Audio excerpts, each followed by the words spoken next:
Using tools like iStep data, the iRead data, teacher evaluations, and the ADF grading system allows teachers and administrators to make educated decisions about what is best for our students. Teachers are able to truly understand their students' strengths and weaknesses by using tools like the iStep and the iRead 3. While teacher evaluations ensure only the best of the best are in front of our kids, our students are the most important part of education in Indiana, and we, as educators, need to be well-informed and to provide them with the best education possible. Thank you very much. The next speaker, Tamika Bennett. Hi, Tamika. Hello. Thank you for coming. No problem. I want to first thank the State Board and the Superintendent for your service to our community. My name is Tamika Bennett, and I am a parent and the founder of Restore the Role, an organization that aims to revitalize and restore, preserve parental involvement for student success. As a parent of three children ages 17, 13, and 6, I'm very concerned with the possibilities of iRead 3 and its accountability being discontinued for use. Though I do believe a lot of pressure is put on our children from all the testing, I believe that the testing allows me to follow the progression of my student as a tool for not only evaluating his or her progress, but also a tool to evaluate the teacher's instruction and evaluation of my child. I've used the testing and its results as a factor in the selection of schools for each of my children. With my youngest entering first grade this year, I am always trying to make sure that his individual needs educationally are being met, and I am becoming familiar with his learning style. It is one thing to rely on what I know to teach him, but when I send him to school, my expectations are different because I'm entrusting my student into the hands of what I need to be assured is a dedicated and prepared and qualified teacher. With the iRead 3 testing, this test allows me to not only identify whether the school I have chosen has a success rate with the students they are teaching, but I want to know when my son enters the third grade if he has learned and is reading at his grade level. For example, this year, the school district my son is in, IPS, he would have had to have gone to Christian Park if it had not been for the choice voucher. At Christian Park, School 82, the score for iRead 3 was 67.6%, up from the year before at 59.2%. Though the score went up, this is not an acceptable percentage that I would trust for my child to attend the school. However, he went to St. Teresa Little Flower, and their score was 87.5. I hope this is not a moot point to you, Glenda, but I need you to be clear. We are talking about third graders who have the right to adequate instruction and accountability for the adults in charge of their education, especially in my family since my son is an African-American child, and the statistics say that 1 in 6 African-American children can read at their grade level. This test allows me and other parents the opportunity to know where our children stand. My feelings are the same for iStep testing. Yes, I understand that a glitch happened, and yes, it affected some children, but the impact did not seem to be negative, but as a positive as a result. I need our newly elected superintendent to focus on the needs of our students. And yes, I understand there are many in this room concerned with losing their lucrative contracts, but I refuse to let them cash in on failing schools and disservice children. Thank you. I want to assure you that I am most determined to be sure you have accountability always at grade 3. Students should always be reading by grade 3, and you will always have something in place to determine that. That is the most important to me as an educator. Well, I hope that that's for everyone here, because I will be watching because my children are here. Thank you. It looks like we had one more, Candy Russell.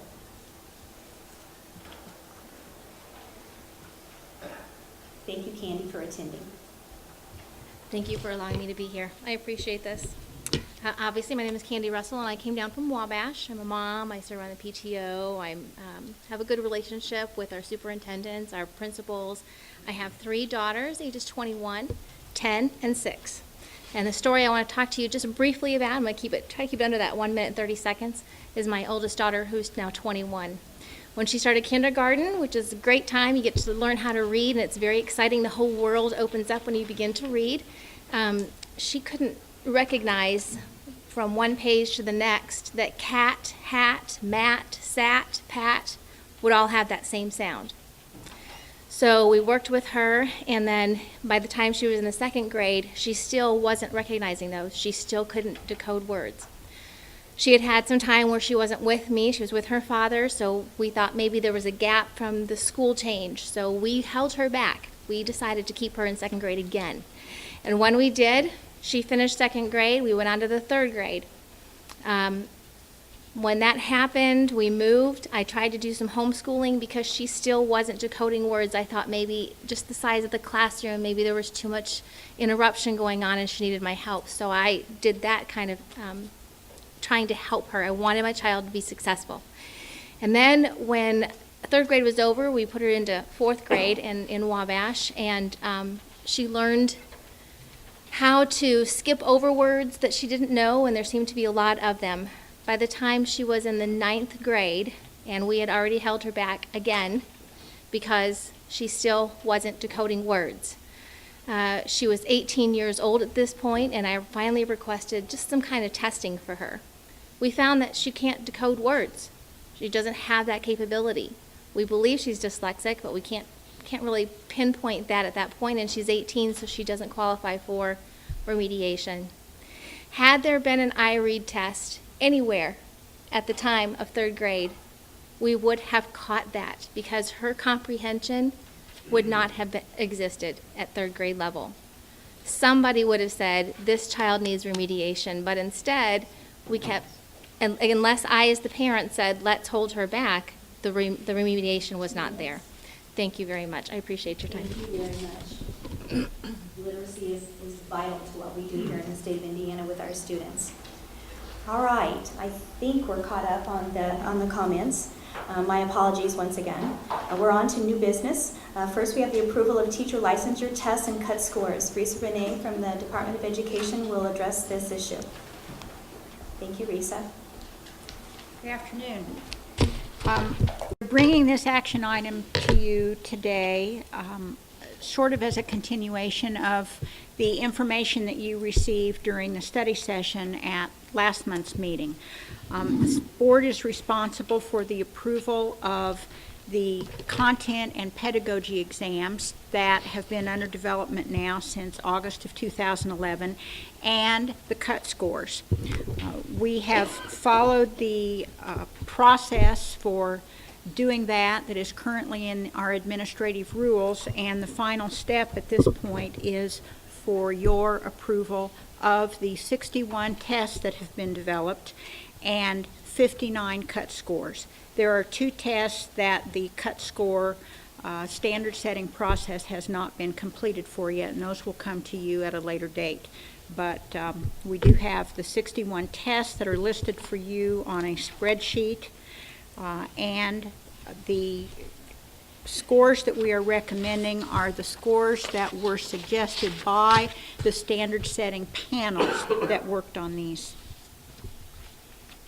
Is there a motion to approve the teacher licensing tests and cut scores? So moved. Is there a second? Is there any further discussion? David? First of all, I want to thank all the hundreds, maybe thousands of teachers, teacher educators, school leaders who participated in the setting of the cutoff scores. My question deals with a comment I made at the last meeting, and that is the annual review of these.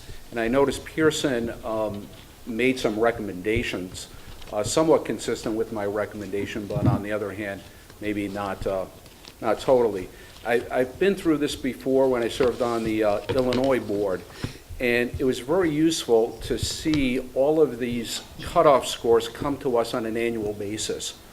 And it doesn't necessarily mean that we're going to make changes on an annual basis, but we're able to look at trends that we were seeing. And because there are 61 plus all these other tests, it was very useful to follow some of these trends. So what's your recommendation to us regarding the reviews? I'm hoping you will say it'll be an annual review, that we will at least see a report of some kind. Well, first I would say that as you read in Pearson's memo where they suggested kind of a staggered review process, they did so based on the volume of test takers in those different content areas. Some of those content areas we issue many less licenses than in the high volume content areas, and so their suggestion was that in some of those low volume test areas that you wait a longer period of time in order for them to gather more data, because it might not be helpful to see the tests for 20 people as opposed to 200 who took it. And so I believe that was why they suggested some of those low-volume test areas, that you wait a little bit longer before we bring you the data on those scores. And we think that makes sense. But In the report that you submit to the board, you can have a column that states how many people took the test. And Absolutely. we can read and say maybe in a particular year, there'd only be one person who took it, and making any kind of a policy conclusion would be foolhardy. And so thanks for the We can clarification, but I would certainly do hope that. that my colleagues would support an annual evaluation. our annual report, an annual report. How many took it, what was the success rate? Those kind of things are very important for us. So Okay. since I made the motion, does it need to be amended to include an annual review, or you'll do that No, anyway? we'll just do that, yeah. Thank It you. really is just a motion to approve the cut scores. and Okay, forward. with the annual review. Sure. Okay, thank you. Oh, yes, David? I said this back in the May meeting, but for the new folks, I come at this slightly differently. I expect my comments will be of no moment here, but I have a difficult time starting with low rigor or even average rigor and then expecting the process to move it up. And when I look at the math scores and see that I could, as a potential new teacher, get 64% right and 36% wrong, and still be deemed ready to teach our children, I don't understand that. It's not that I'm somehow opposed to it, and I respect, obviously, the thousands of teachers that went through the process. So it's just a question not of challenging what they've decided, but of this board deciding we're going to accept a recommendation that allows subject matter content to come through at that level of proficiency and then be translated into the classroom. I would start at SEM +1 or +1 SEM as opposed to the recommendation. That's just a thought of rigor and back up from rigor as opposed to start on average and go forward. I'll accept what I expect will be the vote of the board, but I just want to make that point. Are you offering an amendment? Well, the motion on the table is to accept the recommendations. I'm signaling that I might not be prepared to do that. David, may I ask you also, because I know you weren't able to be part of the presentation last week. I don't know if we got information, had contact with you through the company, and that should happen. So why don't, for sure, no matter what happens here, why don't we arrange for If some I'm dialogue? covering territory you all covered in July, I apologize. Yeah, we did have extensive I've had dialogue no about the inputs. cut scores and why they were determined and how they were determined, and it's not as simple as, here's the percentage. But I apologize that perhaps the department didn't make sure that you got, at least the same kind of information. So Risa, why don't you make sure that we make arrangements to make sure that David gets some dialogue? Because I think that needs to happen too, no Certainly. matter what. Sure. All right, we have a motion and a second. Is there any further discussion? Seeing none, we're going to take the roll call. Laura? Yes. Ian Osmer, Yes. David Frias, Yes. Andrew Neal, Yes. absent Brett Albrecht, Yes. David Shane, Why not? Tony Watkins, absent BJ Watt, Yes. Carrie Wicker, Yes. Sue Chenoweth. Yes. Second, 9-0. thank you, 11-0. Second item on the new business is approval of emergency rule and to initiate rulemaking for SEA 464, education funding for children in residential care. Becky Mobin, the Director of Special Education, will be speaking. Good morning. Good morning. It's a Good little afternoon. different good afternoon. It's a little different being on this side of the podium than That where is Laura true. where Laura is. We appreciate your new role. I Thank do. you. The first item I'm bringing to you is an emergency rule, and just by way of background, because the board has not done too many emergency rules, an emergency rule is in effect for no more than 1 year, and it gives you time to adopt a permanent rule. An emergency rule does not go through the usual public hearing process. You'll get the rule, you decide what the rule should be, you adopt it, and it gets filed. after that, then we start the permanent process where you do have all the public hearings and public comment. Okay, this particular emergency rule is in response to Senate Enrolled Act 464. And this act deals with students who are placed in a private secure residential facility by the written order of a physician if that facility chooses to provide educational services to those students. It allows the facility to bill the Student School Corporation of Legal Settlement for a portion of the basic tuition support and the state special education money that the school would otherwise be getting if the student weren't admitted to the facility. As the state board, you're tasked with adopting emergency and permanent rules to implement this particular act. In drafting the proposed emergency rules that you have before you, we did meet with stakeholders. I believe 2 of them are here today to provide some public comment. It was a very productive meeting. In general, we were in agreement with the content of the rule. There were a couple of revisions that we all agreed upon. The 2 I can think of off the top of my head are that both the facility and the school corporation were to identify a contact person as part of the notice and consultation. And we changed the rule to reflect that the school corporation would be responsible for the case conference committee meeting and changing any IEP should the facility request that modifications be made. That's pretty much it for this rule. I'm happy to answer any questions you might have. We do have 2 public Yes. comments. The first is Joan McCormick. Thank you, Joan, for being here. Thank you very much. My name is Joan McCormick, and I represent the Indiana Council for Special Education Administrators, ICASE, as it's better known as. I'm here today. One of the primary things I want the State Board members to know is ICASE appreciates Becky Bowman and her team's work in a very short period of time as the legislation required it by this date. We really appreciate it. We know what that took, and therefore we really appreciate the opportunity to be part of the stakeholders. One of the main issues for the ICASE membership is accountability and taking care of our children with disabilities and those that are yet unidentified. So when it comes to 464 and 1003, which I'll come back up and speak to, on 464, we appreciate the effort on the emergency rules. We just ask that ICASE continue to be a stakeholder and look at accountability and data collection to assure our students are being taken care of to the highest level. Thank you. Thank you very much. The next speaker is Heather Willie.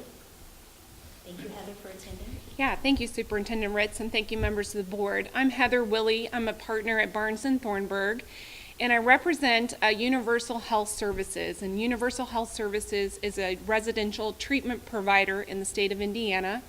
And we work with students who are coming to us with a medical admission into our facilities, which are secure lock facilities designated for children who have been court-placed or placed by the Department of Child Services or parentally placed largely due to social or mental health issues.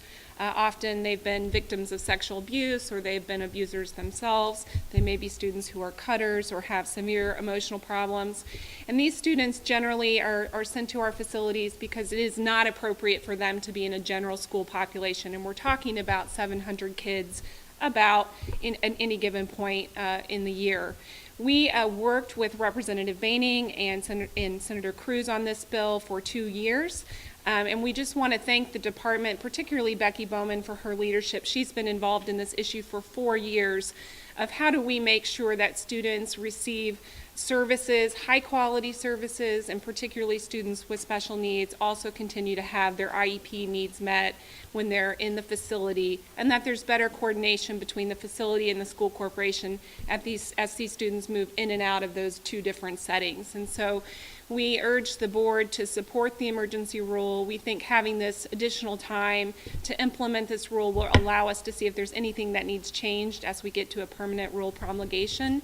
And we just ask for your support and would be happy to answer any questions with you individually if you want to learn more about these kinds of kids in these facilities. Thank you very much. Thank you. Do I have a motion to approve the emergency rule, to approve of, let me get it right. Go back to my motion here. Is there a motion approving the emergency rule and to initiate rulemaking for SEA 464? So moved. Is there a second? I'll second. Any further discussion? Hearing none, please call the roll. Troy Elder, Yes. Dan Osmer, Yes. David Friedel, Yes. Mary Neal, Yes. Carol Oliver, Yes. David Shane, Yes. BJ Watt, Yes. Carrie Wicker. Yes. Superintendent Red. Yes. 11-9-0. Thank you very much. The next item on the agenda is the approval of emergency rule and to initiate rulemaking for special education non-public school scholarships as required in HEA 1003, non-public school scholarships. Becky? Again, this is another emergency rule with the added request of approving the initiation of rulemaking for the permanent rule. This involves House Enrolled Act 1003. It did a number of things, but for our purposes, it created a new choice scholarship for students with disabilities who meet a certain income level. It requires the state board to adopt emergency and permanent rules to address the provision of special education services by the choice school. And the rules are to include annual reporting, monitoring, and consequences for noncompliance. As with 464, we had another meeting with stakeholders. We had representatives from non-public schools, the executive director from the Indiana Non-Public Education Association. We had 3 special ed directors from local school corporations. It was a very good discussion. Unfortunately, we did not reach the same consensus that we did with 464, but nonetheless, it was a good discussion. Will be a good ongoing discussion as permanent rules are developed. We presented a draft rule, a place to start at the stakeholders meeting. As a result of this discussion, we did make some revisions based on what we heard, and the version we provided you showed you what we started with and then what changed. In general, we tried to find a middle ground. Clearly, a choice school is not obligated to provide the what we call a free appropriate public education, which the public schools are mandated to do. We tried to find a hybrid. We were looking at certain things we thought needed to be included, for example, procedural safeguards for parents. Parents of students with disabilities are very used to knowing when they're going to get notice and what they can do if they don't agree with something and when they have to consent to things. And those are some of the procedural safeguards, so we wanted to include some of those. We felt that planning for the child's special education was important.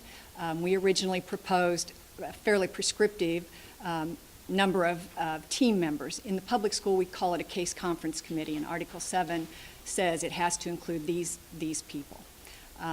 We still believe a planning team is essential. We would leave it up to the school, the choice school, though, to determine who needs to be a member of that team.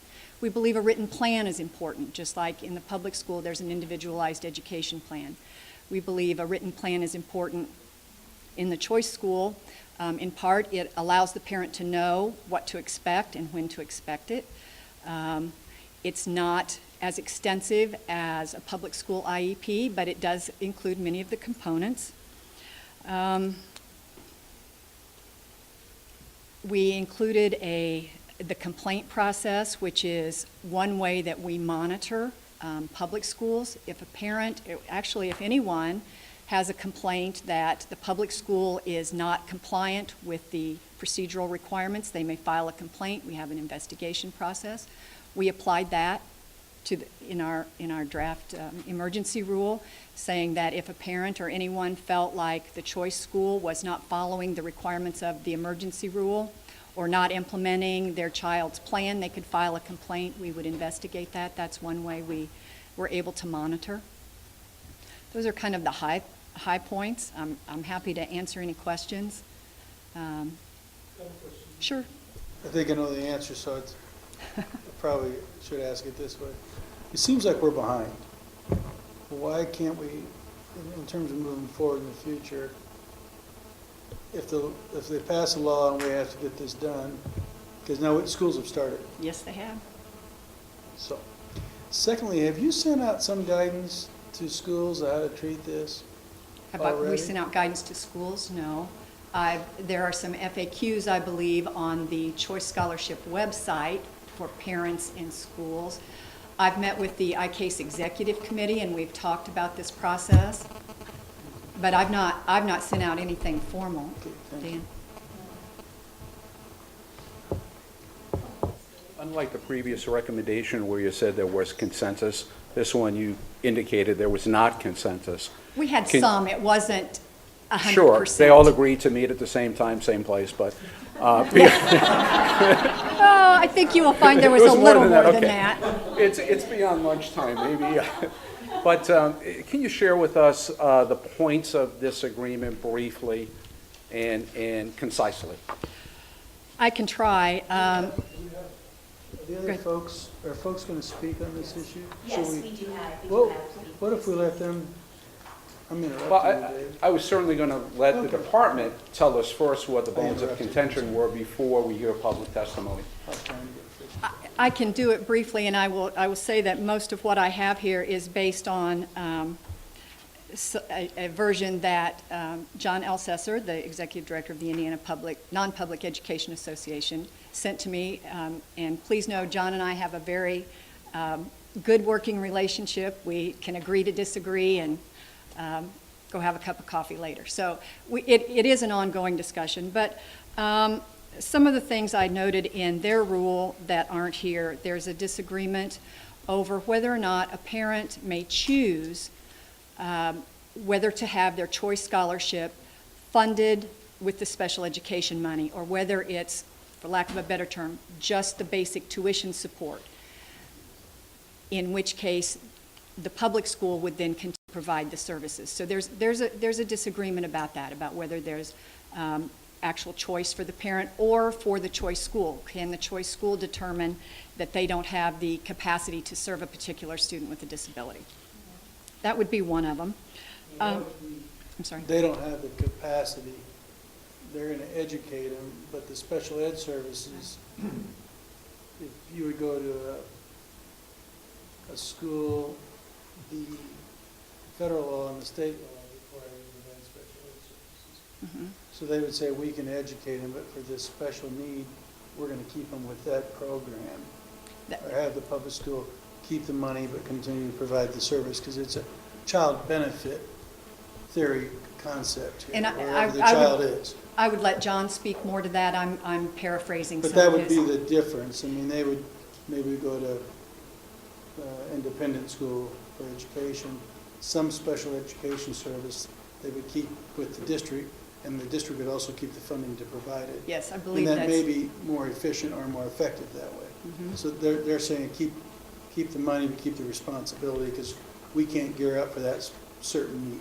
right.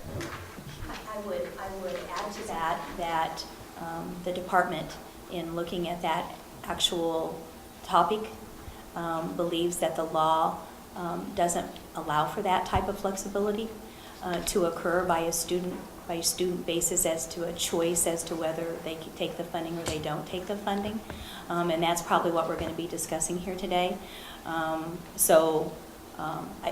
It's the law that has guided the department on making the recommendations to you. I would also say that Article 7, the use of the state funds in giving services to special education. We're also used as the guidance to bring forth this emergency rule to you and actually crafting the entire piece that we have going forth. So with that being said, we know that there's going to be a difference in interpretation of the actual law in itself. Becky, you can go forward, and I are there think other areas? if I had to identify the two things that were not included in John's slimmed-down version compared to ours, would be two things. The procedural safeguards are not there, and they took out the complaint process that's done by the division. They included a complaint process that would be handled by the local choice school. Those would be two of the biggest differences. The others are more, we would have more items in the education plan than they do, but we agree on a number of them. I think they would like us to be a little, we are less prescriptive about a choice education planning team, is what we called it. They've removed reference to that altogether, although they have a section that they would have school personnel and the parents meeting to discuss and determining what the education plan would be. I believe they removed some references to certain timelines. For example, when a student moves into a new school, that school has 10 school days to begin implementing an IEP, for example, or that sort of thing. And they would see that 10 days as too prescriptive and would replace that with language of within a reasonable time, which is not bad language, but if a parent, it doesn't let anyone know exactly what, so the parent thinks 3 weeks is a reasonable time and the school thinks 6 weeks is a reasonable time, and the parent complains we don't have anything to say, so that's kind of, I think that's basically, they agree with what the planning team needs to consider in general, in terms of general considerations. We had some specific considerations that schools are required to consider. They would not include those. So, are we really far apart? We're far apart, but I don't think it's unworkable. Is there any chance that with a mediator, another meeting, you're not far apart, get together? Is this something with a little more time and a mediator, and we can work this out? Nothing's impossible, Carrie. My concern is that you won't be convening again until September, and that means another month where kids are in school. That would be my concern at this point. Oh, go ahead, Brad, sorry. But we're kind of in limbo now anyways, because they've been wondering since July 1st what we're doing. So I'm just wondering if we take the time and get it right.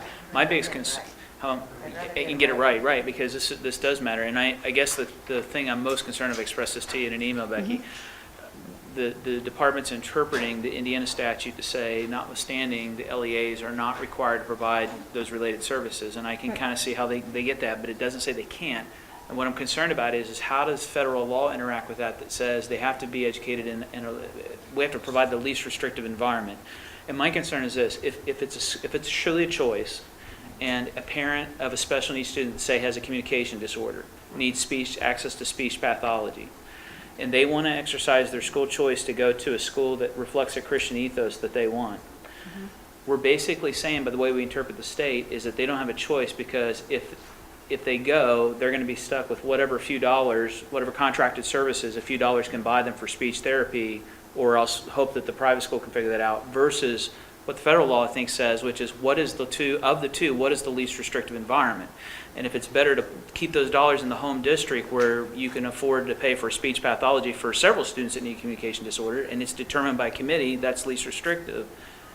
I'm worried about how those things, I don't think that, I think the committee still needs to talk that through, and I'm asking, I know we're going to have some testimony here in a second, but I've asked a couple of state representatives for their legislative intent, and I'm not getting the same thing from the legislators as to the legislative intent of that line as I am from the DOE interpretation of that line. And I guess I'm wondering, would another month of tabling this and more conversation get us closer so that we have a better outcome, kind of like we did on the first special education rule, where there seems to be consensus?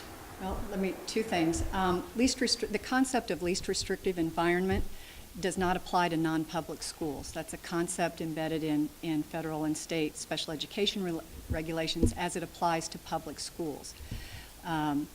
Clearly, taking choice scholarships out of it, public schools have a responsibility to make available some level of special education and related services to any student with a disability whose parent has enrolled him in a non-public school. So the parent has chosen to place that student there. So the parent has made the decision that that is the placement, and least restrictive environment is not a consideration. It's a good concept, and clearly, as a parent, I would want my child in the least restrictive environment, getting the services that he or she needed.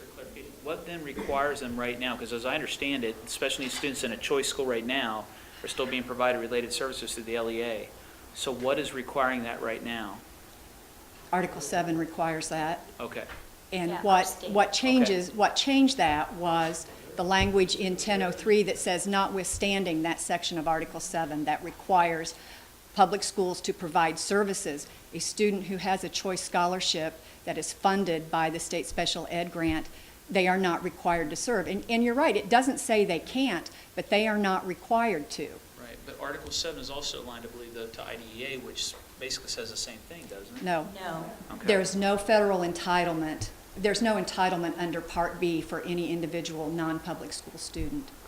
Yeah, that's the issue. That's why I mentioned that we worked from Article 7, because the state goes beyond the requirements of the federal government in serving non-public schools.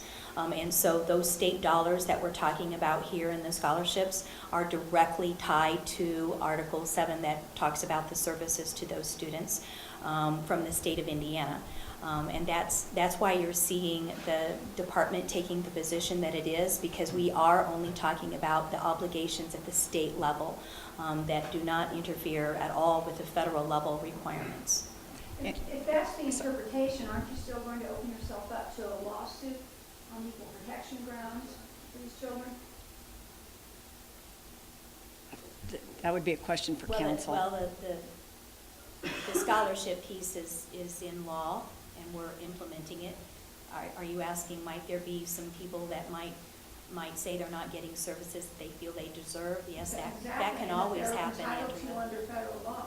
Well, they wouldn't be entitled to them under federal law. That's the issue that we're talking Equal about. treatment as the public school students. I guess you're asking a hypothetical. Well, Could somebody? And I would say that isn't exactly accurate, because under Part B, under IDEA, there is no entitlement of any individual non-public school student with a disability to receive services from the public school.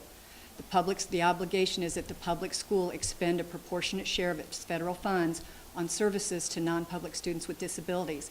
How they spend that money is in terms of, they may spend it on one student. If they have $100, they may spend it on one student, or they may provide $1 worth of service to 100 students. Indiana has chosen to go beyond that, believing that every non-public student with a disability was entitled to some level of service. It's not the full thing that you're entitled to if you're a public school student, but you're entitled to some level of service.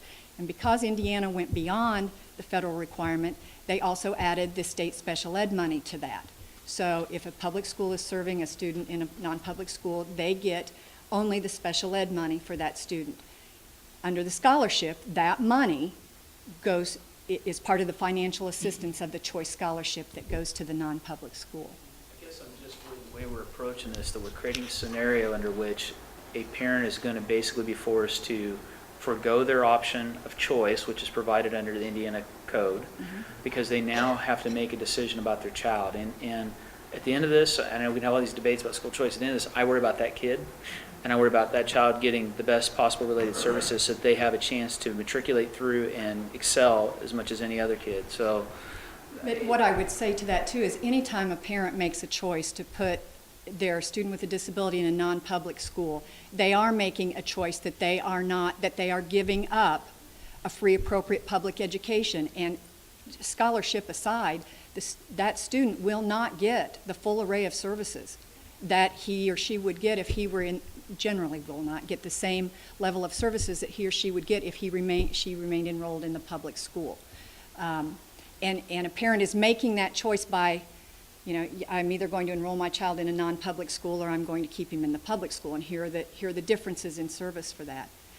And if I could, I'll go back to your original second question was, absolutely, I serve at the pleasure of the board. If you want the emergency rules tweaked, we can make that happen. I serve at your pleasure. I would agree with what's been said, especially with what Brad said. I would love to see it go back. I know it's not always possible to have our cake and eat it too, but I think that's an option. And like he said, philosophical differences aside, what we have to decide is what's best for that student. And if that doesn't concur with what the facility's best interests are, we have to set those things aside. It would be, I'm sorry. Yeah, we're going to hear the other testimony here. It would be helpful to know if there are any parameters the board wants placed around these rules. Are there certain things that you think need to be in there or not? Because we can all go back and do this, and we bring it back, and if it still isn't exactly what you think needs to be in there, then we're still back at the drawing board. So if there are certain things or certain concepts that you believe need to be in the rule, that would be helpful to know as we resume this task. I'll give you one answer to that, Okay. ahead of the testimony, whatever it may be, and that is, if this is an emergency rule, make it less restrictive, not more restrictive, because we can always tighten down later, but it's very hard to undo regulation. And it's an emergency rule, so all we're trying to do, I think, is get the process moving. We hope that you would see that that's what we were presenting to you, but with the red line, because we did substantially take out the prescriptive pieces in there that were talked about. So in giving you the red line version, we were hoping that you would see that that was what happened in the presentation to give you. We want to be that way. I specifically requested that Becky give to the board the red line copy so that all of you could see the dialogue and the department's change to be less prescriptive and to take out pieces in this emergency rule. Thank you, David. Superintendent Ritz, Yes. I just pick up on that idea, child benefit. What's the best for the children? And I'd go another step. I appreciate the direction you're going. Go another step, and if we have to refine it later, refine it. But I would just say, the idea here is the first primary, most knowledgeable educator of every child is the parent. And let's put the resources to do the best. We want to advance learning, and that's why taxpayers pay the money. And we ought to let them decide, and we ought to make sure it's most efficient. So I'd go use the term liberal parameters, and then we can go, so I appreciate the direction you've gone, I acknowledge it. Go a little further, and then we could see later. So if we're going to do an emergency rule. Well, thank you, Becky. We might call upon you again, perhaps. We'll hear from Glenn Tebb. Yeah, we'll still stick with our time limits. Thank you. I'll do the best I can. Thank you. Good afternoon, it's been a long day. Superintendent Ritz, members of the committee, and board members, staff members. My name is Glenn Tebby. I'm the executive director of the Indiana Catholic Conference. And I had really hoped to come, and I'm disappointed I can't stand in support of the rules here for this section of the choice program. As early as last spring, we reached out, myself and members of our team, have reached out to try and make sure that we had a smooth transition. And we did have an early meeting, which we thought was very productive and helpful. And at the conclusion of that, there was a second meeting to be scheduled to work on this very problem rules. But before that meeting could take place, 10 days later or so, the department acknowledged or canceled the meeting because of other constraints and times. And subsequent to that, we had a number of our team reach out trying to reestablish those timelines because we knew this was going to be a big big concern. But in each instance, the department really was not ready or had other priorities they had to work on and could not meet with us until just a couple weeks ago. And we do appreciate the work that Becky Bowman has done, and the efforts that they've done up to this point. But we had such a short time frame in which to really try and respond to that. They did make an effort to respond. So I apologize for my late note to you, as late as yesterday, with my concerns. Because I did share with you some legal matter with regard to its interaction with federal law, which I do believe there is some question to be resolved still. Because that is there, I don't think it's really prudent to promulgate rules until you know what the ramifications of that might be with that regard. Secondly, with changing rules right now, we are changing horses in midstream, so to speak, for some of our most vulnerable kids who are used to, at least those children who are in our schools now who may have had a choice scholarship that also had special ed services. We're trying to switch up a program for them, and I'm not sure that's in their best interest right away. I'd encourage us to continue the process as it is now until we get this resolved. Thank you. Thank you very much. Becky, might you, because he brought up a point, could you talk a little bit about the funding and how that mechanism works to the schools with the special education? I just would like the board to understand the scholarship piece and how that's awarded, because it has bearing on this process. Okay, I'm sorry, you're going to have to, I need a little more detail. What is it you're asking me to? Well, I think the funding, the actual scholarship funding that goes to the parent is on a different timeline, correct, than the general scholarship? Is that? I believe she's speaking with respect to the ABC dollars that go along with the. When it's distributed, you mean? Yes. That's, what I can tell you is the amount is determined based on the December 1 child count, because that's, you're looking at who has the student and the specific disability, because that determines funding. And I just want to be sure that if there's any discrepancy with what we're doing with tabling this and dispersing funds and getting all that done like it should, is there any conflicts that we need to be aware of? No, I don't believe so, because the funding is not determined until after the December 1 count, and so any distribution would be after all of that is reconciled in the spring semester. So in absence of, so here's why I'm headed that way. Okay. In absence of having any emergency rule, and I sense that we're wanting to work on this, then services provided by the public schools to the students who are already in the schools stays as it is. If they've been awarded a choice scholarship that will have the special ed funds attached, then no, they are not, at this point, they are not required to, they would not be required to provide, continue to provide services to those students. Because the LEA would not receive funding to do so? It's because the scholarship that has been awarded has been identified as being eligible for the basic tuition support plus the special ed money.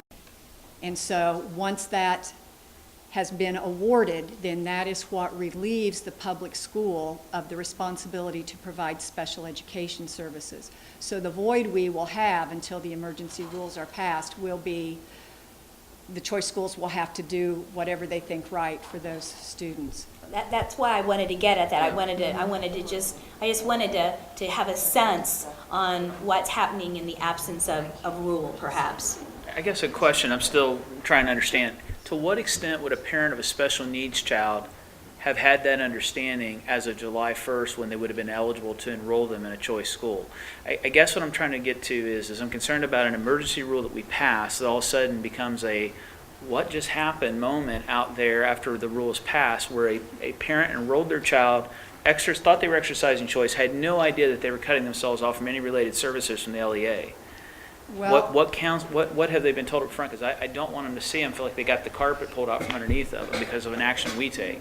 And as we corresponded in email, I don't know what actions the choice school has taken when explaining the various pathways to a scholarship. It was in the statute, so your emergency rules aren't relieving the school corporations of this responsibility. The legislature did that. And so it's a good question. I don't know. Well, could we adopt an emergency rule that kept the status quo in place for any child who's gone to a choice school who was receiving services from his school district? I don't believe you can do that. Because it would violate the House. That would be, The you would dollars have, are general following the counsel child. could. What if they decline the special ed dollars? Well, if I could speak to that, and Go ahead, I don't Steve. have the bill in front of me. I cannot recall which section it is, but the way that the funding is orchestrated for a child that has special needs, it's that the statute says very clearly in black and white that the formulation is the regular tuition support plus the APC dollars. It says the department shall pay this. So that's where the department has landed in this ability. We don't have the ability to separate that money. It's a shall, the department shall. Thank you. This is State, 1003. state. In black and white, that's what it says, and that's why the department has taken the position it's taken It doesn't give us discretion. to separate the payments. It's in the section that defines how the amount of this choice scholarship will be determined. And so,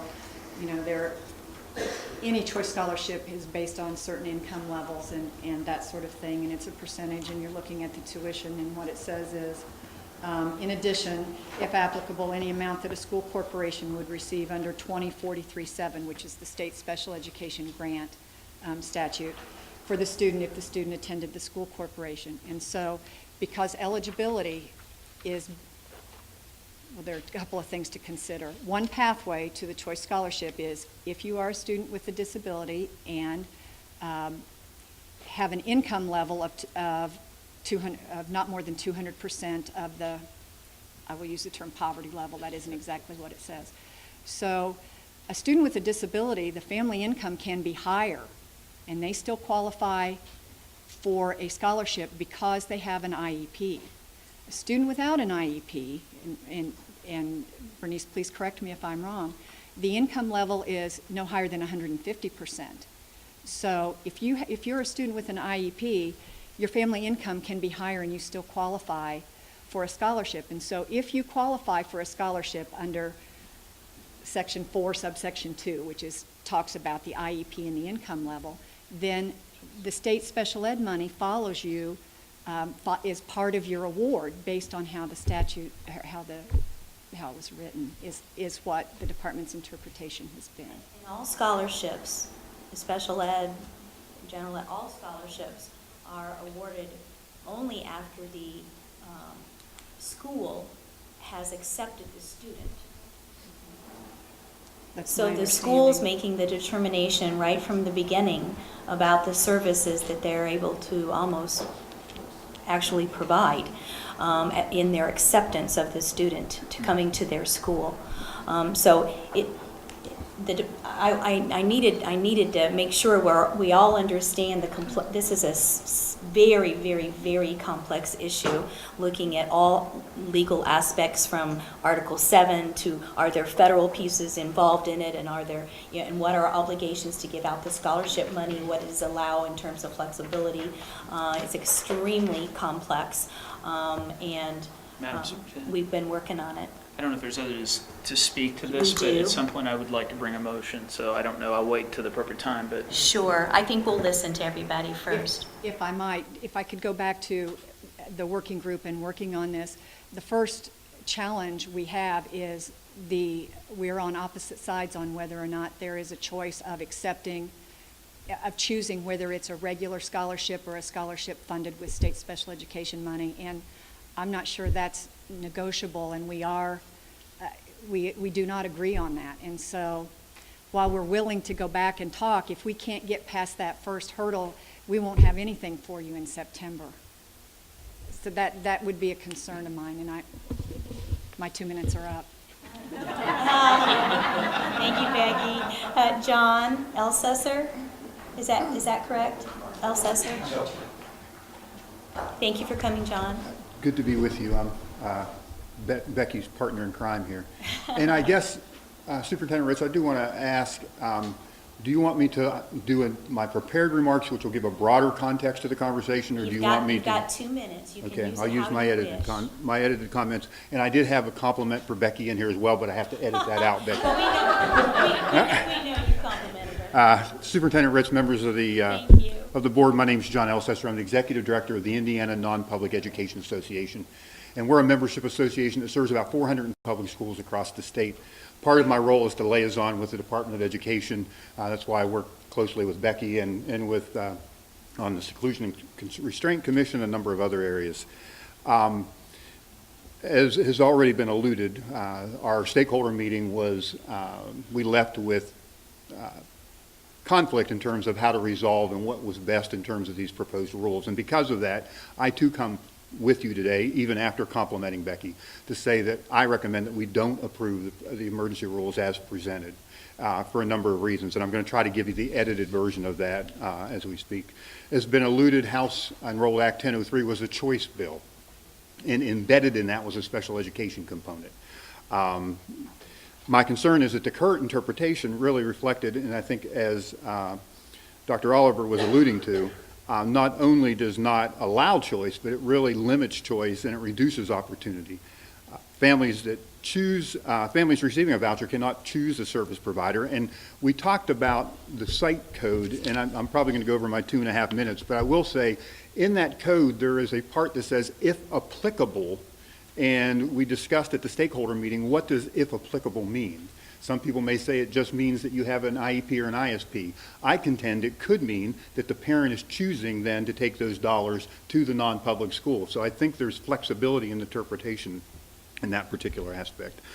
Becky alluded to our concerns around the prescriptive nature of the proposed rule, and really taking pretty much a public school compliance model and trying to fit it into a non-public school sector. And although I think that with many good intentions for why that was suggested, you know, most of my colleagues in the public sector who work in special ed would love to get out underneath that heavy focus on compliance in the special ed arena. So I question, why are we trying to replicate that when we have the opportunity here to kind of shift the paradigm and put primary focus back on quality outcomes, goal attainment, and parent satisfaction. I do have prepared remarks which I will share with you and be happy to answer any questions if that's helpful to the board. Okay. Thank you. Gina Fleming.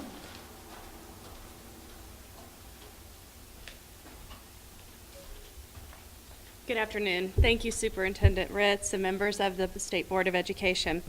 I'm Gina Fleming, Superintendent of Catholic Schools for the Archdiocese of Indianapolis. Previously, I was a public school teacher in gifted education, general education, and special education, and also served as a Catholic school principal. Experience in these multiple environments has affirmed the importance of providing all students with effective strategies, resources, and instruction that result in yearly progress, no matter what strengths and needs those students may have. I am grateful to have been involved in the vetting process of the emergency rules, and am hopeful that these collaborative efforts result in sound regulations that benefit students with exceptional needs in both public and non-public sectors. I believe this to be possible if the current emergency rules are not passed and further efforts are initiated to engage educators in devising adapted rules. As superintendent, I represent 68 schools in the Archdiocese of Indianapolis. We welcome the opportunity to serve all those who seek a quality Catholic education, but are concerned that with many of our schools having already started, there are still so many logistics to work through that these emergency rules would not be able to be implemented with the integrity and fidelity they deserve on behalf of our children. The capacity of our schools varies greatly. All are committed to serve students with diverse learning needs, but the degree of regulation associated with the current voucher program means that many of our schools may not be equipped with the necessary resources and personnel to successfully implement the program in its current structure. The prescriptive nature has been mentioned already. We recognize the importance of documentation for progress monitoring and accountability, but I submit that to implement the emergency rule in its current state would bind non-public schools to protocol that does not necessarily align with the effective structures our schools already have in place for student success. When we say choice means choice. The very nature of educational choice allows for parents to choose the best provider of educational services for their children. Okay. We're notorious for accomplishing a great deal in non-public ed with very little funding. We want to continue doing that, but we need the time to be able to get it ready. Gina, that was a brilliant presentation. Where'd you go to college? That would be Marion University, President Elsner. Go Knights! I didn't know. There were signs there. I'm ashamed. Thank you all. Next speaker, Leslie Heiner. Thank you, Leslie. Thank you for attending. Thank you. I had to change my beginning from good morning to good afternoon. So, good afternoon. My name is Leslie Heiner. I'm Vice President of Programs and State Relations for the Friedman Foundation for Educational Choice. Our mission as a national foundation headquartered in Indianapolis is to educate others about the vision of our founders, Nobel laureate economist Milton Friedman and his wife Rose, that all parents should have unrestricted, unlimited opportunity to choose any educational option that they decide is right for their children. Today I speak in opposition to the unduly restrictive rules that are proposed. First, I suggest that with significant areas of disagreement as to interpretation of the law, no rules should be adopted before securing additional legal counsel and clarity. Federal special education law stands as a landmark piece of civil rights legislation.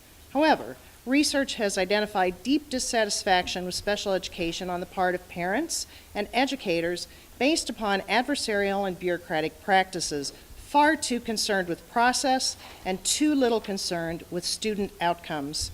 Recognizing this problem, 10 states besides Indiana have created school choice programs to serve children with special needs. Arizona, Florida, Louisiana, Mississippi, North Carolina, Ohio, Oklahoma, South Carolina, and Utah. None of these states have adopted rules even remotely similar to the rules that have been proposed today. As I've learned in my work across the country, parents of children with special needs choose vouchers for their children to attend private schools so that they have the flexibility to work directly and quickly with teachers and principals for the benefit of their children and to avoid cumbersome and lengthy IEP and due process procedures. If the school is not responsive, they can find another school that will meet their needs. The proposed rule sidesteps parents and places regulatory procedures that are deeply troubled in the public school realm into private schools, where they are entirely inappropriate. This would discourage parents from accessing vouchers for their children with special needs, which is clearly against the legislative intent of this law. There's a better way. Thank you. The next speaker is Representative Boehme. Thank you, Madam Chairman, ladies and gentlemen of the committee. First off, I'm a little disappointed that we're starting this on August 7th as opposed to after the bill passed. The governor signed the bill in May, and it would have been my opinion that the rules should have been started then as opposed to after school has begun. In terms of legislative intent, obviously as a proponent of choice, the goal was to provide more options for parents, more options for children. I believe that the rules being proposed actually create propose a position that makes it very difficult for parents to choose a voucher school because of the fact that they may lose some of the services that have been provided to them in the past. It was the intent of the legislation to provide for the services that are provided in non-public schools to make sure that if they provided special ed services, that the dollars did follow them into the non-public school, as opposed to having to negotiate with the non-public school, asking them, or for the public school, asking them for the dollars to make certain that they would be compensated for the services that were provided. In terms of the restrictive nature of the rules, the reason the state has restrictive rules for our public schools is because they're the only options for parents. In a non-public school and with school choice today, if a parent finds that the non-public school is not providing the services that they think are appropriate for their children, they have the opportunity to take their voucher and their dollars and go to another non-public school or go to their public school. In the case of our public schools, parents don't have that option, which is one of the reasons why we have much more prescriptive rules in that case. It is my opinion that it would be best serving the constituency of parents who want to make choice for their children and for children to make certain that we have accountability, but also I would suggest that these rules be rejected and ask that the parties come back together again and try to create a program that will work to best serve the students of the state of Indiana and those parents who have decided that they want to choose a non-public school but want to continue to receive services for their children. Thank you. Thank you very much. I think, Brad, you wanted to make a motion? I would.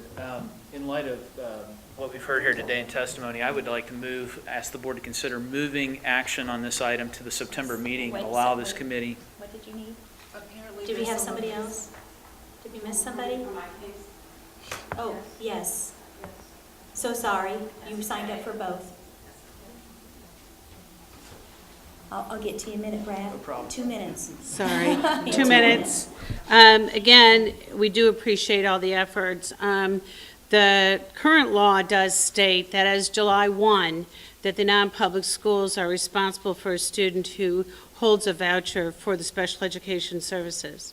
I think we have an ICASE members, and we would have more ICASE directors here, but they're opening schools, and their job in July and August is overwhelming.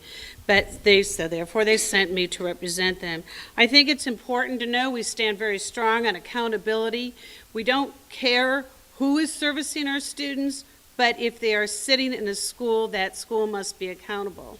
And I believe it is important for people to understand that in the current system, before the special education vouchers were put into law, that a non-public school does not have any responsibility or accountability for the IEP that the public school has written for the child that sits in the non-public school.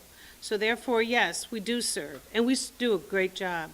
I am very proud of the public schools and how we service our students. However, one of the directors said to me the other day that we can go in, and if the third grade teacher does not want to have those accommodations, they don't have to do them. They said if they don't want to provide additional remediation during the day, which is listed on the service plan, they do not have to. It is the public school that has accountability for a school they're not in. And we do send people in there. So we are concerned on a couple of fronts, that if you are going to say that public schools continue to serve, private schools need to take some accountability in following those individual service plans.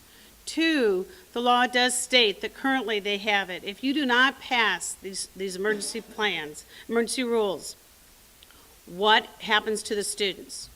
The public schools have no responsibility to serve.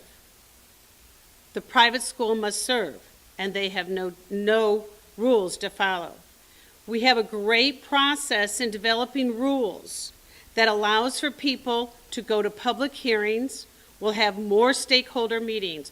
We're going to develop, I call them real rules. I know there's a better word, but the real rules are going to be developed with everybody at the table and everybody around the state have the opportunity to attend those hearings. And I believe that is the proper way to proceed. Accept these today and move quickly on the new rule making and allow everybody to participate in that process.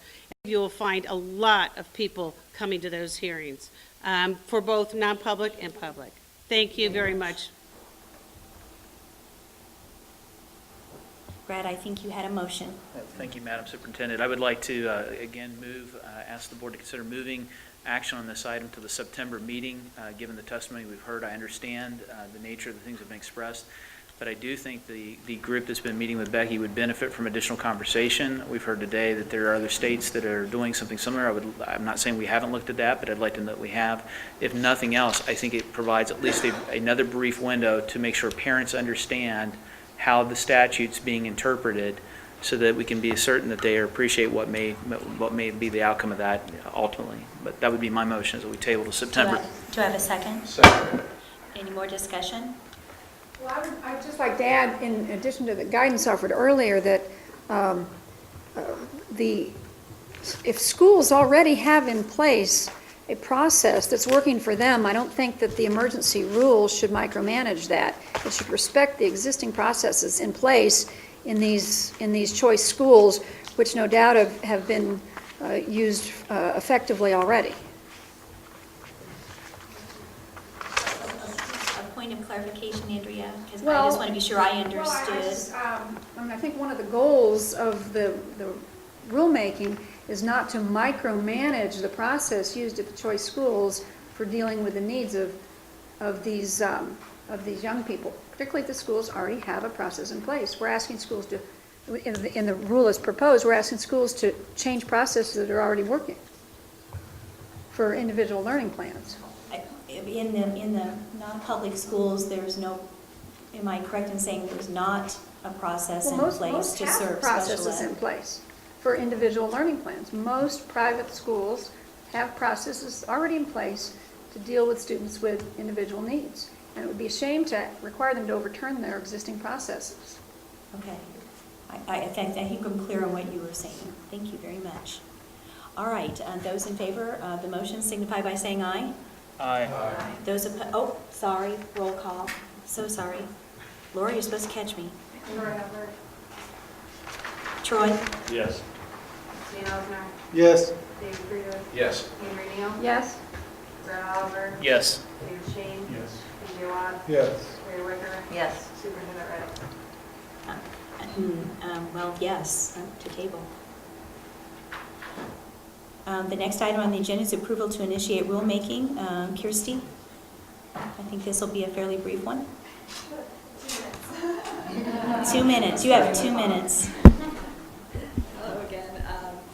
I'm here to discuss, or this is for the initial rulemaking on several bills that were passed.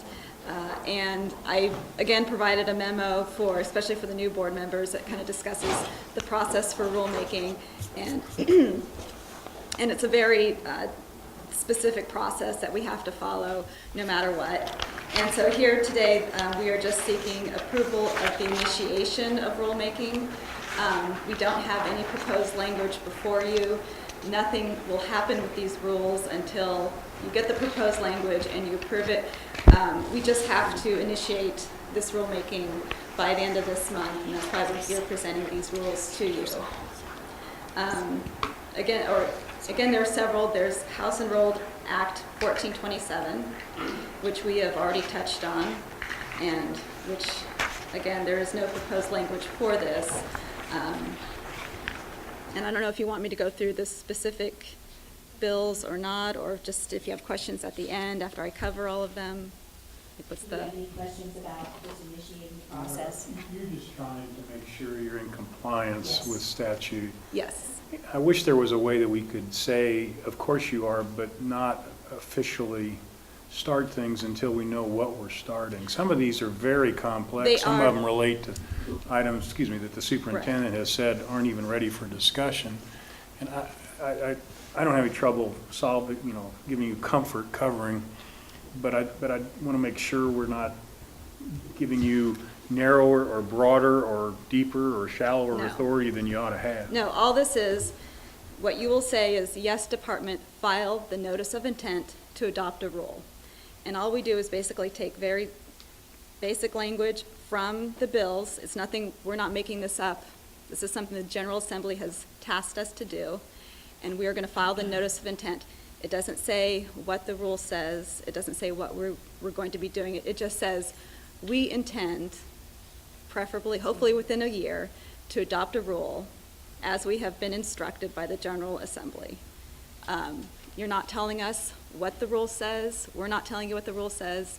This is just getting the process started, and we need your approval to start the process. And so whatever that document is you just described would say nothing more than Education Service Center realignment. It wouldn't go deeper, we wouldn't be approving something No. after before the No, fact. it says, we have authority under this statute, or the state board, I'm sorry, has authority under this statute to adopt rules, and this is the rule, and it just, like, it's basically the title, and that's it. Basically what these are not, these did not get any emergency rule making authority. So they just got rule-making authority. So within a certain timeline, we have to say, yes, we're going to exercise that right and do the rules. That's pretty much what we're doing. So And we need to, unfortunately, do sorry. these separately. It is unfortunate. So we're gonna do it as quickly as we can do it, okay? So get your eyes ready. School accountability, is there a motion to approve initiation of rulemaking for school accountability as prescribed in HEA 1427? Is there a second? Second. Any discussion? Call for the roll. Troy Albert? Yes. Dan Elsner? Yes. Jason Freeman? Yes. Andrew Neal? Yes.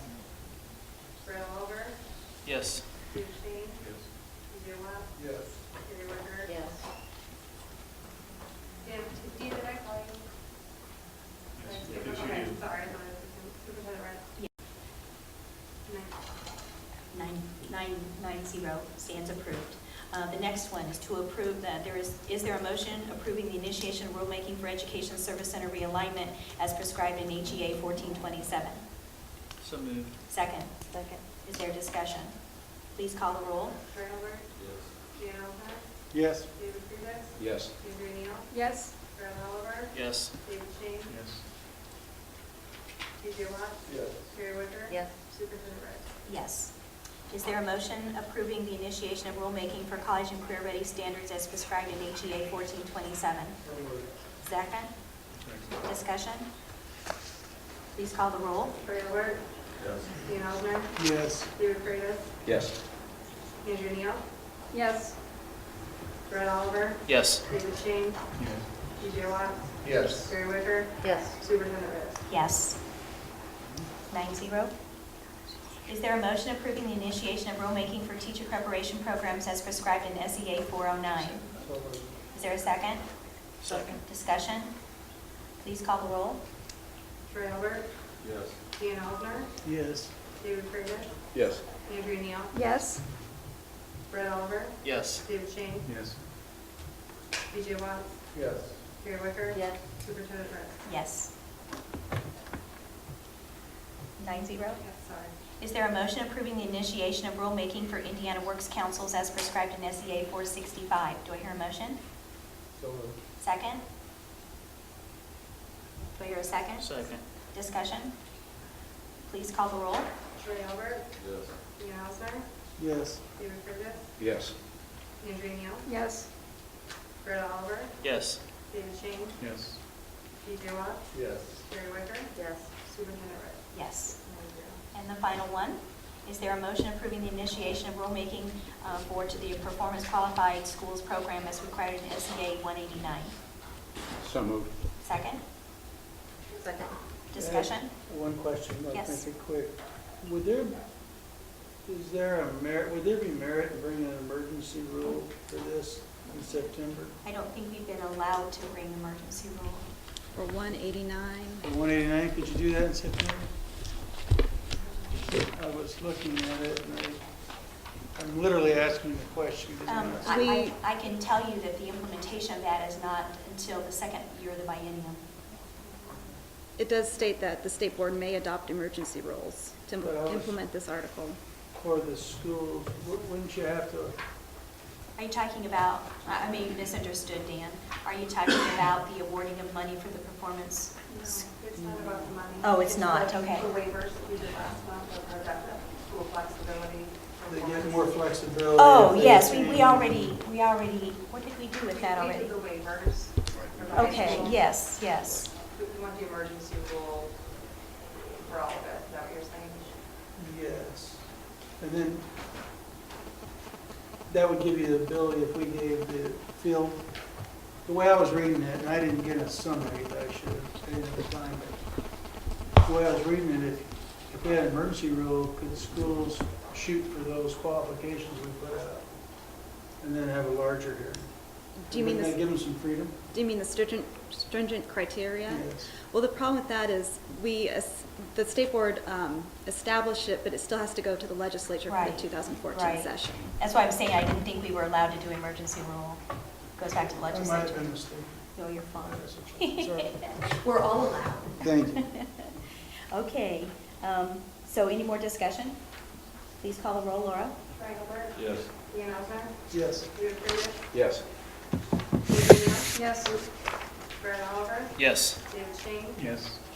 BJ Law? Yes. Gary Wicker? Yes. Superintendent Ritz? Yes.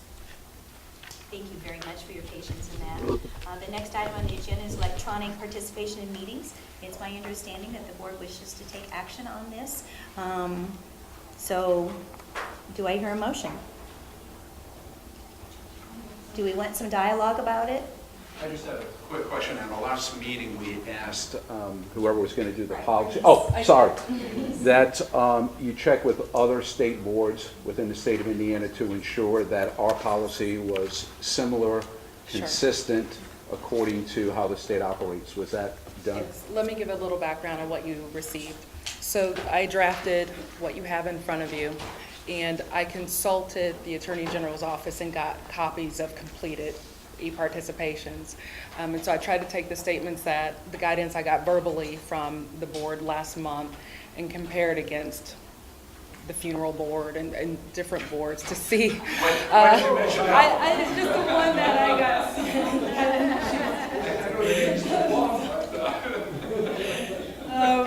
They're the ones that were sent from the Attorney General's office. So, yes, what you have in front of you meets what the statute requires.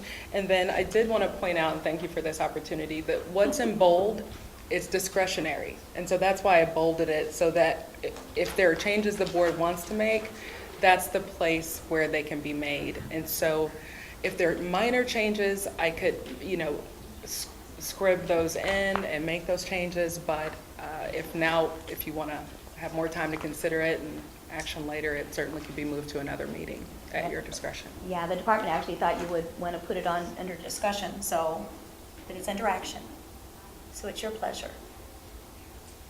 And I can discuss if there are any questions about any of the bolded language or ways it might be changed. Is it clear that the intent is for us to be here physically at the public meetings, and this would be used rarely in cases where maybe weather would prevent some of us who drive 3 hours to get here, and that nature? Is that clear in the policy? And if so, can you just read a particular statement or Sure. two that would reassure me? So starting with the policies, and I did try to take the tones, I felt like that was a direction the board had given last month. It's clear under the first section, section I, is that it's for the convenience of the board to aid in participation. And then D says that the board members are encouraged to physically attend. Then going down to section 2 of the policy, it sets, obviously, number 1, that there is the minimum number that by law have to be present at each meeting. It also makes this rather restrictive. Board members can't just decide willy-nilly that I don't feel like participating this particular day, so I'm going to choose to stay home. There is a requirement that everybody in this body get approval to participate electronically. There's some other... What's the criteria for determining whether or not it's approved? Well, and I didn't put anything, this is something that you all can choose. I mean, this is the discretionary time. That's not a good excuse. So do you wish to put this on the discussion agenda in the future instead of action? Okay, so why don't we've just agreed to just remove it from the action items today, and we'll bring it forth to discussion. And we invite you to please communicate with the department. We'll be glad to change this in any way you would like to move forward and allow participation. All right, leading to our last action item, lead partner contracts renewal. I'm going to give you my perception of what we're going to be doing, and then you let me know if that's not the motion you're wanting to hear. The first one that I would make or suggest making, is there a motion approving renewal of TNTP as a lead partner through an MOU? The second motion that I would make would be, is there a motion approving renewal of Voyager, and we should say with George Washington School. Then, is there a motion approving renewal of Voyager as a lead partner with John Marshall through an MOU? Then the next one would be, is there a motion approving renewal of Scholastic as a lead partner with Broad Ripple through an MOU? Now, here's the one that I'm probably struggling with the most. Is there a motion to allow the contract with Amplify, with George Washington, to lapse, but reserve the right to appoint a lead partner? That's the one I'm go ahead, Mr. Shane. No, you finish. No, I'm done. It's that one that I'm not quite sure what we are making a motion for, because we have a contract that's going to expire. Do you feel the need for separate motions? Do I what? Do you feel the need for separate motions? I personally feel that it would be easier direction for staff to work. Okay.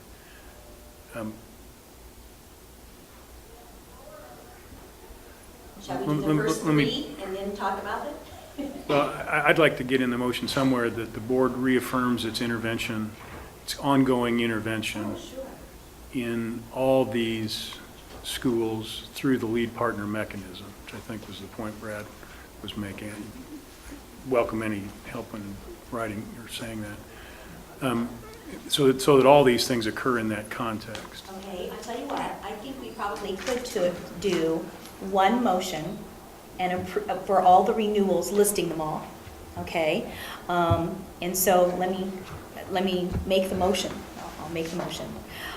The board reaffirms ongoing intervention with lead partners, in specific approving the renewal of TNTP as a lead partner with George Washington through an MOU.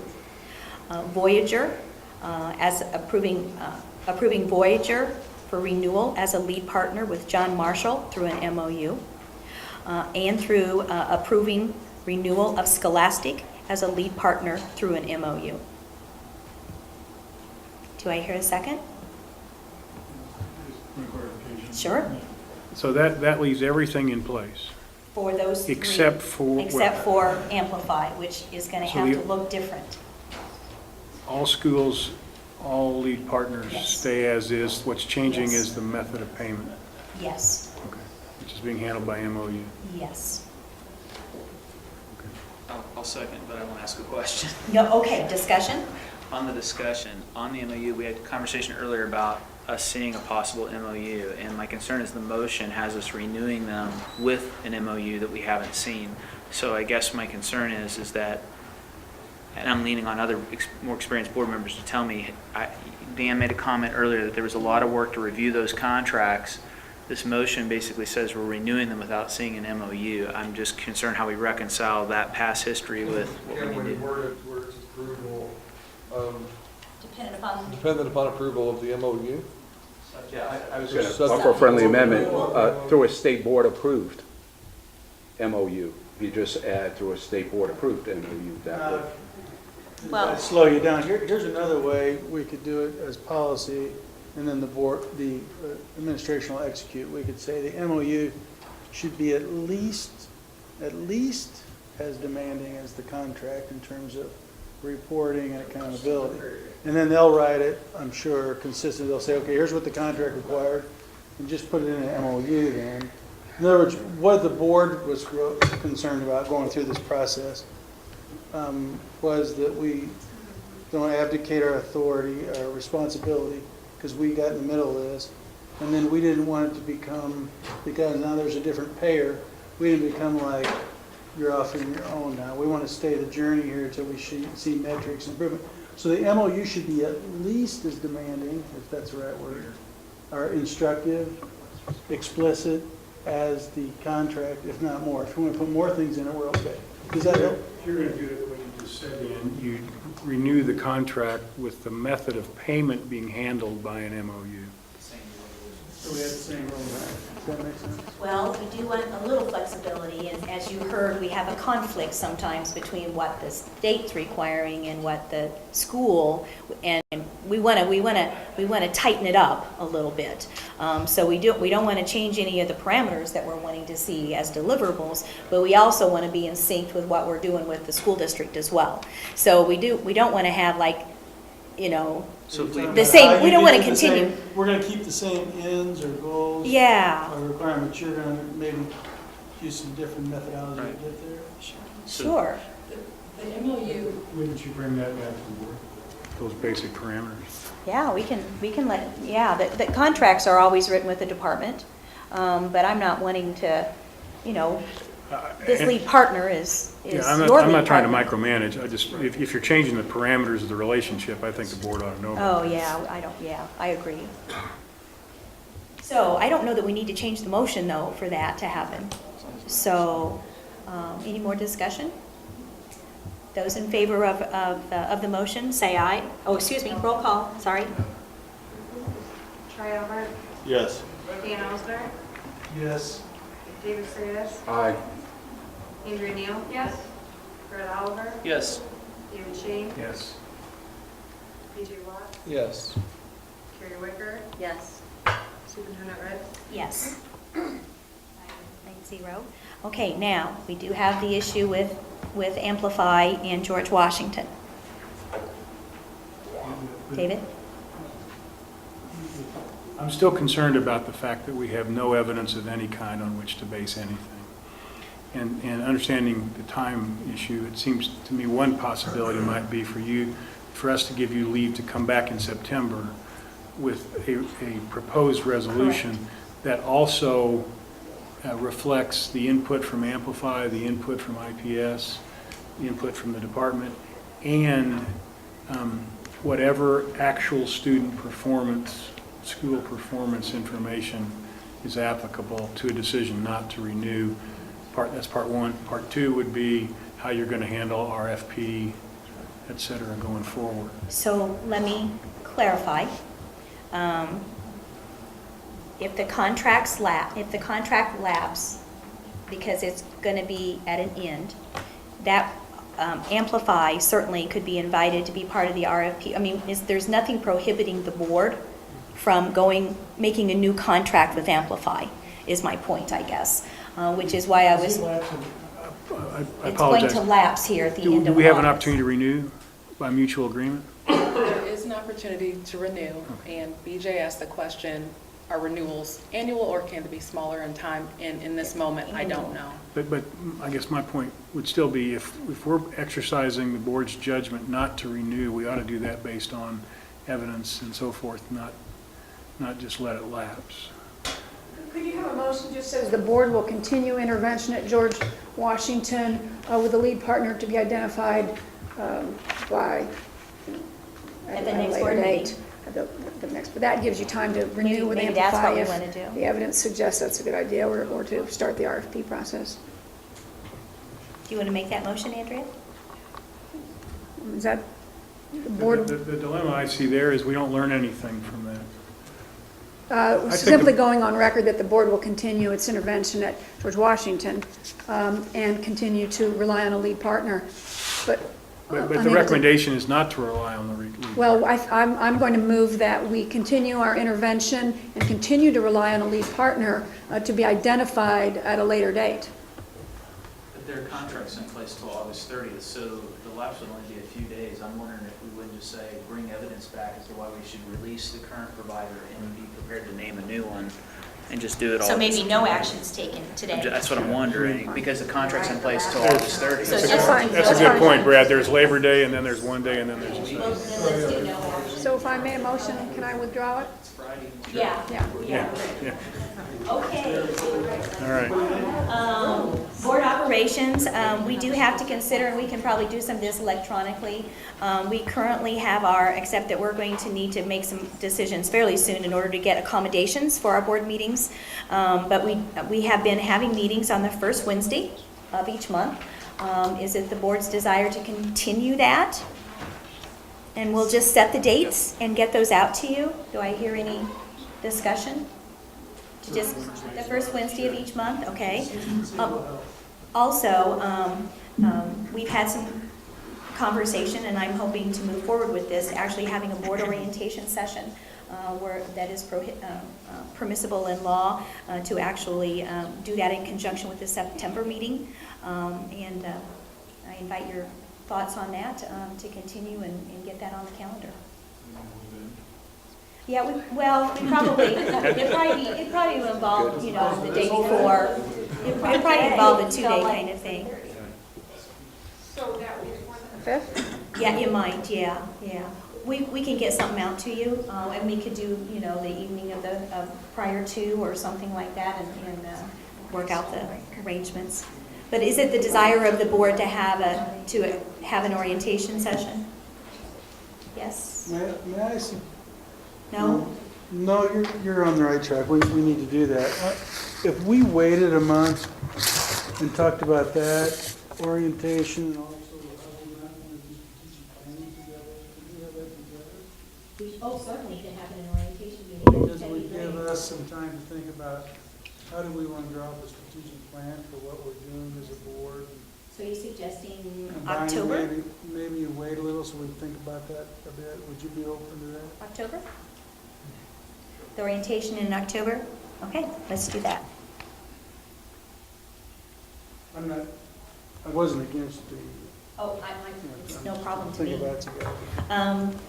Thank you very much. Oh, yes, BJ? I know that we talked about the public hearing plans for some of those schools, and Glenwood had mentioned before. Do we know? I know that you and I talked, and you had talked with Yes, Dr. they're going to be Smith. invited in September.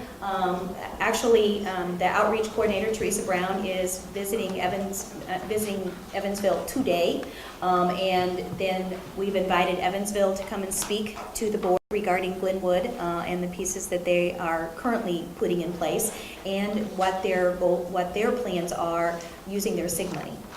So I just want to, yes, thank you, BJ, for bringing that up, because when we were talking about all this earlier, we said we were going to address that, and we didn't get a chance. Thank you. I know where you're going with that. Be careful. Previously, under the statute, we had to hold the hearing in the district of the school. Yeah, I don't think this is a hearing. The reason we're not to the hearing point is because, unfortunately, we don't have any data to determine what schools are in that F category. And we don't know when that's going to come to us. Is there a consultant in that school now working with them on this? Yeah. Yes. They hired a lead Yes. partner 2 years ago. Yes. Yes. Yes. All right, They have well, many that's a good things sign. that are being put in place.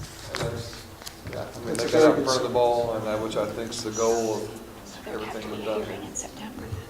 Becky, did you need to address something? Dr. and I we wanted to make sure that the board understood some of the challenges of getting an emergency rule to you by the next meeting, in part because of the need for a legal opinion about the interpretation of the statute. We'll need to get that from the Attorney General, which I don't know how quickly we can get that, but that will delay any work we're able to do.